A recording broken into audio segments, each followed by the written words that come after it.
Bueno, nuestro equipo de trabajo está conformado por Delfino, Ana Brida, Ismene y Nicolasa. Hoy vamos a debatir, vamos a compartir conocimiento sobre los modelos pedagógicos. Comenzamos con esta pregunta que dice así: ¿cuáles son las bases teóricas o fundamentación sobre las cuales se construye un modelo pedagógico? Mirando el modelo pedagógico, nos damos cuenta que se establece a través de los lineamientos sobre los cuales se basa el aprendizaje formativo y que se reglamenta y normaliza el proceso educativo, definiendo sus propósitos, objetivos y fundamentación del enfoque teórico. Es importante saber también que cada modelo pedagógico tiene sus bases a partir de unos lineamientos. Esos lineamientos pueden ser psicológicos, filosóficos, sociológicos o pedagógicos, puesto que cada uno aporta a esa teoría que se va a llevar en ese modelo pedagógico. Teniendo en cuenta a Rafael Flores, dice que respecto a los modelos pedagógicos, partiendo de la filosofía, hay que tener en cuenta esas metas axiológicas a lo largo de ese modelo para lograr en los estudiantes un aprendizaje significativo. ¿Para qué ese aprendizaje significativo basado en esos valores éticos de cada persona? Nos invita a formar niños con muchos valores. Es también importante recordar que se busca obtener un tipo de estudiante y un tipo de docente. Y ese tipo de docente y ese tipo de estudiante deben ir priorizados en esas teorías y en los lineamientos de ese modelo pedagógico. Tenemos en cuenta también, señor Nico, que dentro de esos modelos pedagógicos existe, por ejemplo, el aprendizaje de significados y de símbolos, donde sabemos que cada significado significa algo por sí mismo. Ejemplo de esto, cuando una persona tiene sed y ve agua, entonces las expresiones que muestra es que está necesidad de algo, y eso es también influye sobre los modelos pedagógicos. Y yo digo, compañero Delfino, es como satisfacer esa necesidad que se ve que la persona necesita tener. Puede ser un conocimiento, puede ser una necesidad fisiológica, claro está, pero siente la necesidad de desarrollar esa fortaleza para que esa necesidad sea suplida. También tenemos también en cuenta que las palabras son símbolos porque se utilizan para significar algunas cosas. Las palabras hacen posible que todas las cosas tengan un símbolo o un significado. Frente a esto, podríamos hablar de una base muy fundamental como es el interaccionismo simbólico, el cual explica la asignación de símbolos y significados al lenguaje oral. Este fundamento teórico está sustentado en los siguientes principios, que son la capacidad de pensamiento, el pensamiento de interacción, el aprendizaje de significados y símbolos, la acción e interacción, elección, grupos y sociedades. La capacidad de pensamiento en la sociedad, la persona no está dada a actuar por cuestiones externas e internas, sino por situaciones sentidas o por cosas que lo hacen reflexionar por sí mismas. Es que ahí, señor Mere, vemos que se está hablando de la capacidad de pensamiento. Quiere decir que cada individuo tiene capacidad de pensar y analizar Y de actuar, y de actuar Fe. frente a una acción. Ujú. Exacto. Vamos a hablar ahora del pensamiento e interacción. Las personas están dotadas de una capacidad general de pensamiento, configurado mediante el proceso de interacción. Dice Víctor Díaz, esta idea lleva al interaccionista simbólico a centrarse en una formación específica de interacción social, la asociación entendida como un proceso dinámico donde el actor da forma y adapta a la información a sus propias necesidades. Decimos aquí que todas las personas tienen una capacidad de pensamiento y según esa capacidad deben adaptarse a sus necesidades. Es importante también ver que uno de los fundamentos de los modelos pedagógicos tenemos lo que son los grupos y sociedades. En esos grupos y sociedades vemos que el humano, la persona, entra en esa acción de agruparse con el objetivo de ayudarse mutuamente, de poder tener como una serie de actos no aislados, porque sabemos que cuando trabajamos en grupo debemos tener en cuenta lo que dice, lo que piensa la otra persona. Claro. ¿Por qué? Porque esa es la razón de entendimiento que debe haber en un grupo, con el objetivo de cumplir una meta, porque si no se trabaja de esa manera, la meta no se puede lograr. Es que por eso decimos que el ser humano es un ser social y como social debe interactuar, comprender y apoyar para que en un tema X las personas puedan entenderse, porque si somos sociales pero no nos comprendemos, no entendemos, entonces pues, tenemos problemas frente a esa situación. Y también miramos que en cada uno de esos componentes grupales es importante una norma, respetar las reglas.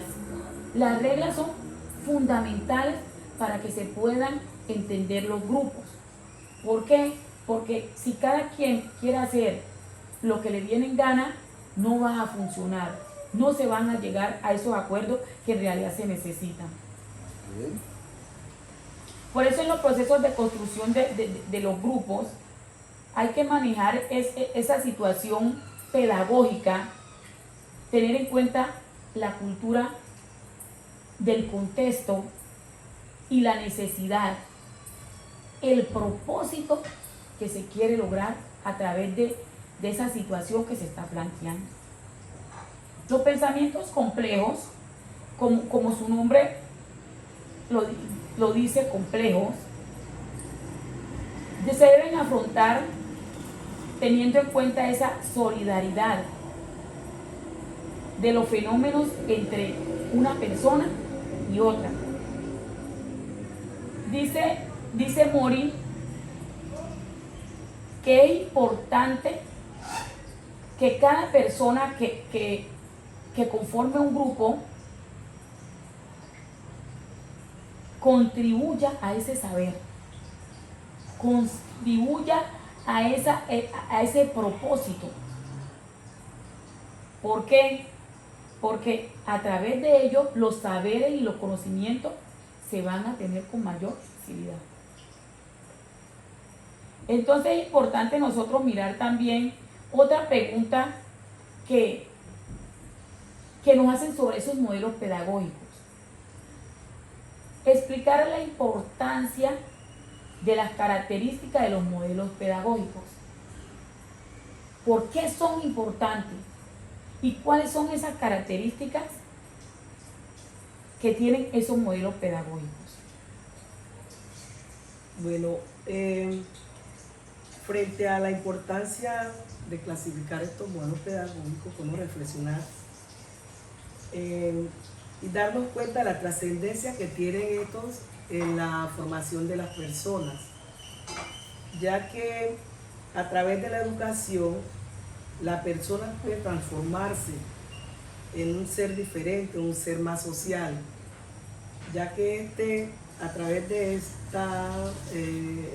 la educación, él tiene capacidad de interactuar mejor con sus semejantes.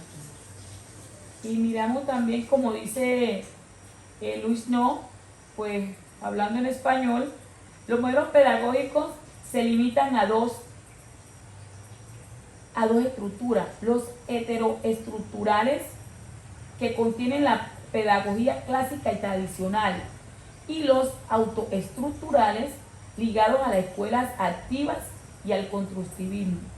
Miramos que esos dos paralelos que hay ahí entre lo tradicional y lo nuevo, el nuevo conocimiento, la nueva enseñanza, y ya vamos dejando nosotros lo que es esa escuela tradicional, donde el aprendizaje estaba centrado no directamente al conocimiento del estudiante, sino a lo que el maestro le daba al estudiante.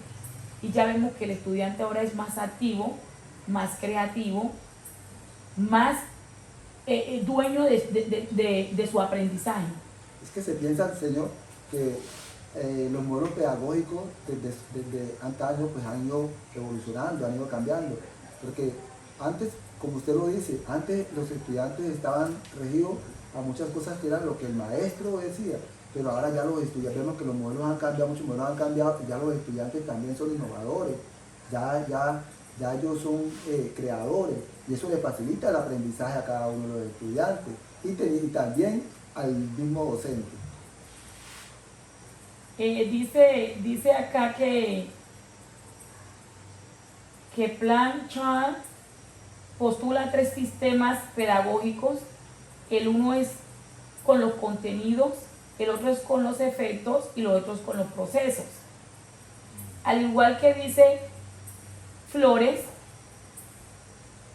propone 5 propósitos pedagógicos: tradicional, conductista, romanticismo pedagógico, desarrollismo pedagógico y pedagógico social. Y dice de Subieria, pedagogía dialogante, enfatiza en la construcción de la estructura mediante las dimensiones prácticas, efectivas y cognitivas. Entonces miramos que cada uno de estos personajes, de estos autores, pone como en el tapete esos modelos que nosotros podemos utilizar en nuestro campo educativo, en nuestra institución, con el objetivo de mejorar o de ayudar en ese proceso educativo para hacer de nuestros estudiantes personas que sean generadores de cambio, tanto en su escuela como en el contexto, puede ser familiar, y en el contexto social. Y de acuerdo al modelo, discúlpame señor, de acuerdo al modelo que se utilice en el estudiante, ahí estamos dejando nosotros como docentes su huella o su granito de arena en el conocimiento de los estudiantes. También hablamos sobre el sí mismo, es la capacidad de ver tal como percibimos cualquier otro objeto. Nosotros vemos que con una idea de sí mismo, como nuestras actuaciones, así los demás, como parece ante los demás. Por ejemplo, señor Brida, yo pienso que cuando nosotros hablamos de sí mismo, es un espejo que nosotros tenemos, un espejo hacia nosotros mismos, y que ese espejo nos va a llevar a actuar de una u otra manera, y cómo al actuar de una u otra manera nos va a ver la otra persona. Dependiendo de nuestro comportamiento, así mismo nos van a mirar, nos van a tratar y van a hacerse una visión o la expectativa de nuestro comportamiento va a salir de ahí. miramos allá a los estudiantes, sabemos que nosotros somos un espejo para nuestros chicos. De acuerdo como el estudiante nos ve a nosotros, así mismo él se hace una idea. Por eso muchos estudiantes terminan diciendo, no, yo quiero ser como mi profesora tal, yo quiero ser como mi profesor tal, pero es que nosotros somos el espejo. Nosotros no proyectamos, ellos nos ven y terminan siendo como nosotros. O en su efecto, jalonamos a algunos estudiantes a que terminen estudiando la carrera que nosotros le impartimos. Sí, muy acorde con tu concepto, profe. ¿Por qué? Porque como docentes es como nuestra convicción debe ser esa. Ser ese ejemplo, ¿para qué? Para que esos niños, esos jóvenes que se están formando, puedan también ser espejo de otros, de los que vienen creciendo. Exacto. Ahí se vuelve una educación, un aprendizaje significativo y una educación constructivista donde empieza a desarrollarse en la comunidad donde se esté, en la familia, en la sociedad donde esté, nuevas ideas, nuevos proyectos, un cambio de vida. Un cambio de vida. Tenemos aquí cuál ha sido el impacto de los modelos predominantes en la educación latinoamericana. Sabemos que la educación a partir de muchos años atrás y especialmente en lo que estamos viviendo con la pandemia ha sufrido unos quebrantos, o por decirlo así, y no es la excepción Latinoamérica. Y hablar de Colombia tampoco es como desfasado, tampoco del Chocó y de Río Sucio en especial, que es donde nosotros estamos, que hace parte de Latinoamérica. Vemos cómo la educación ha ido como bajando un poco. Pues nos hacemos el interrogante, ¿será cuestión de la pandemia? ¿Será cuestión de la escuela? ¿Será cuestión de la familia? ¿Será cuestión de la sociedad?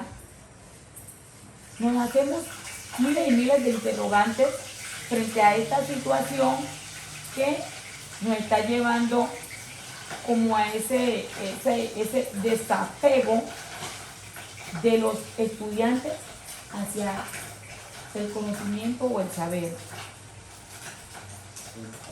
Ahí también vemos que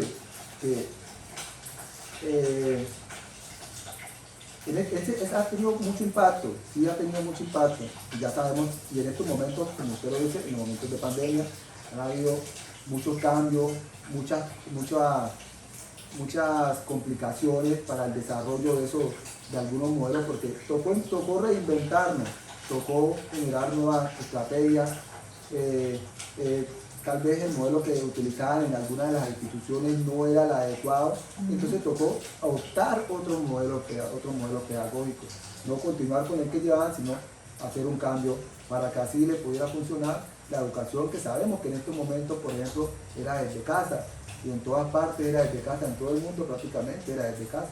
Entonces tocaba hacer o utilizar nuevas estrategias y enfatizando pues el modelo pedagógico. Mirando pues desde esa expectativa vemos que los modelos, pues esos métodos que hemos utilizado en este momento de pandemia, como es la educación virtual, Sí. como es la educación con guías, como lo hicimos acá en nuestro medio, en nuestro contexto,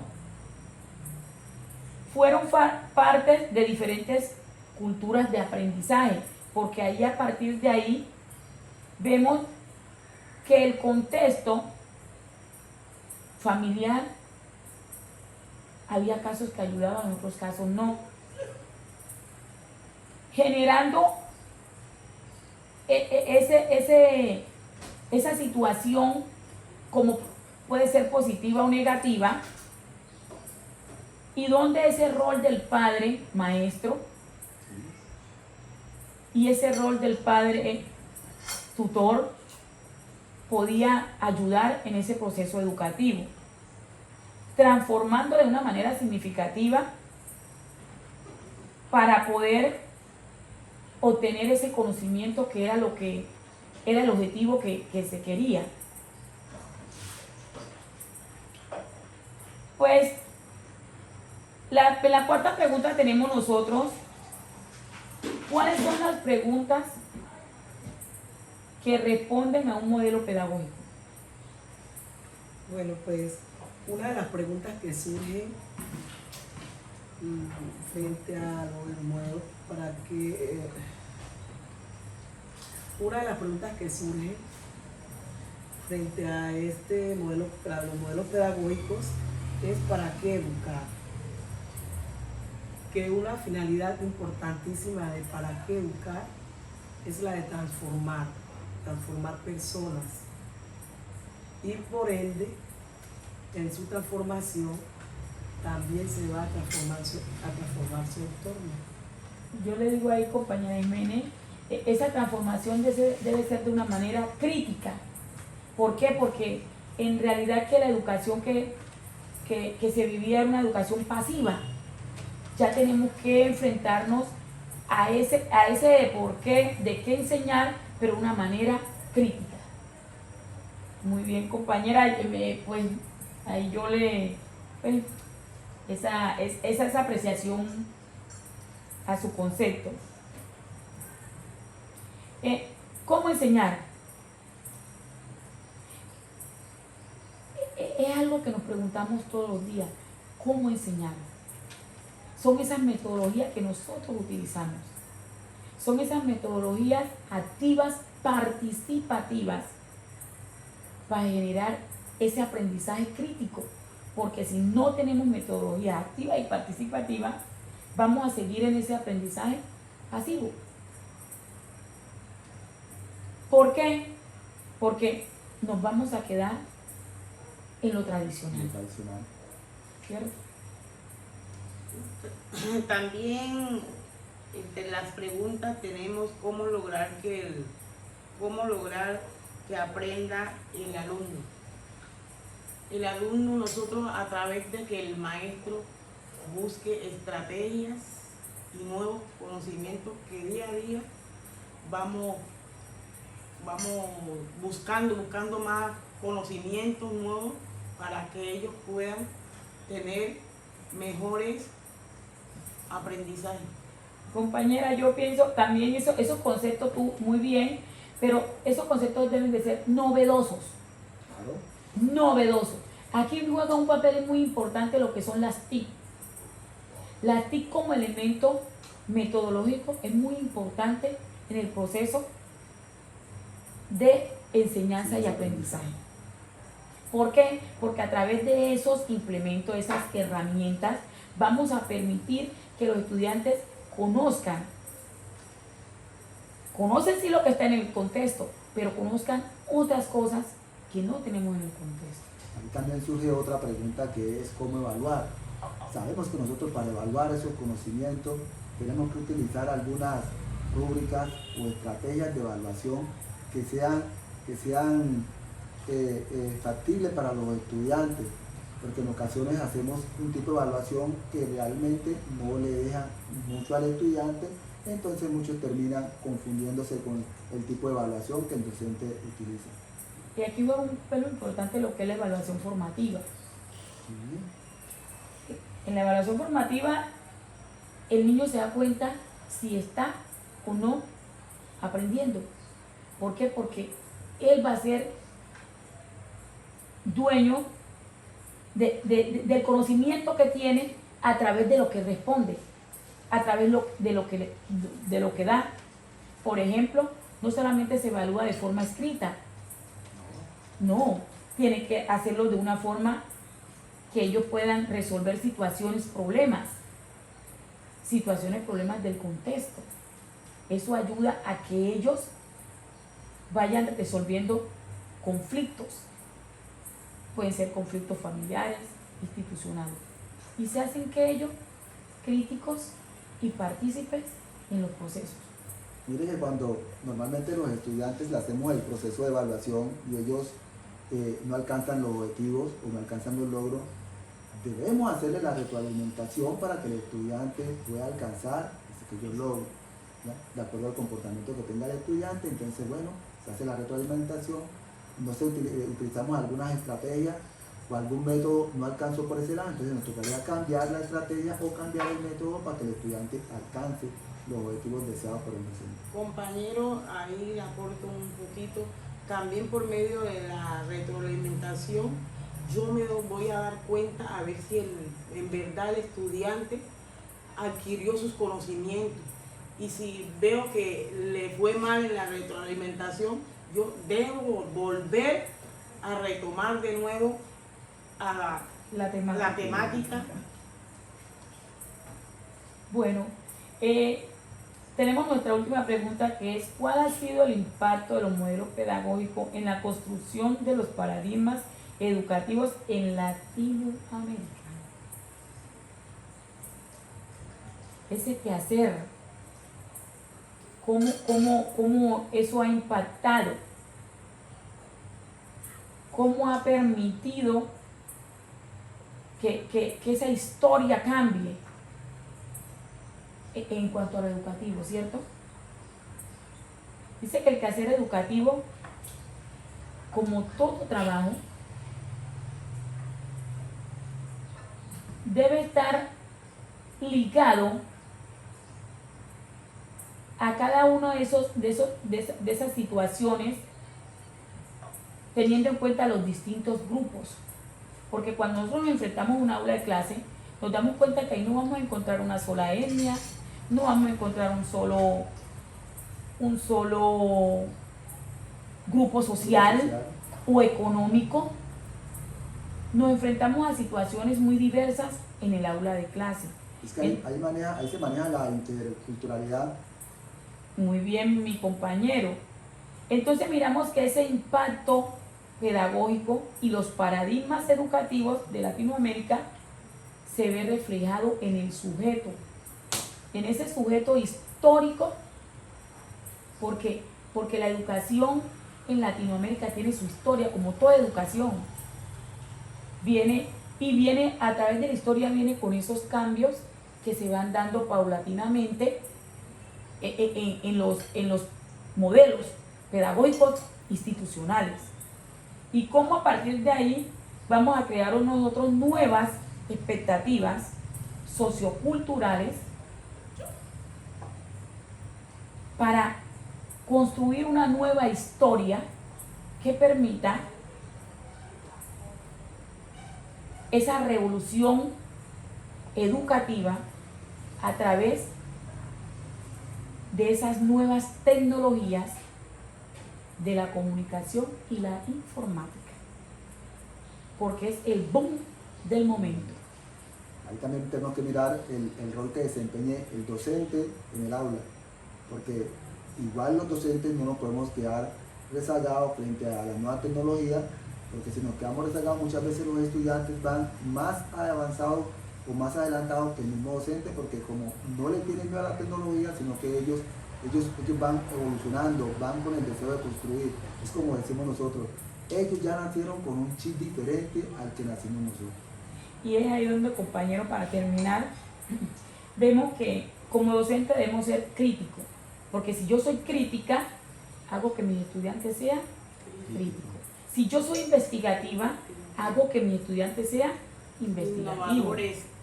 Si yo innovo en cada clase, ellos se hacen innovadores y creativos.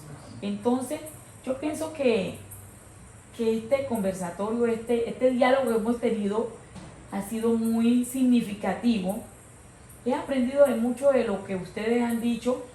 Espero pues que también se vea reflejado en nuestras aulas, porque es la idea, ¿no? Claro, claro. Y que este trabajo que pues la universidad también nos está brindando la oportunidad de nosotros obtener nuevos conocimientos para fortalecer lo que ya tenemos.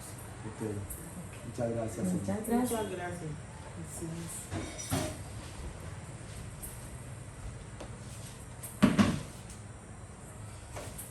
O sea, que el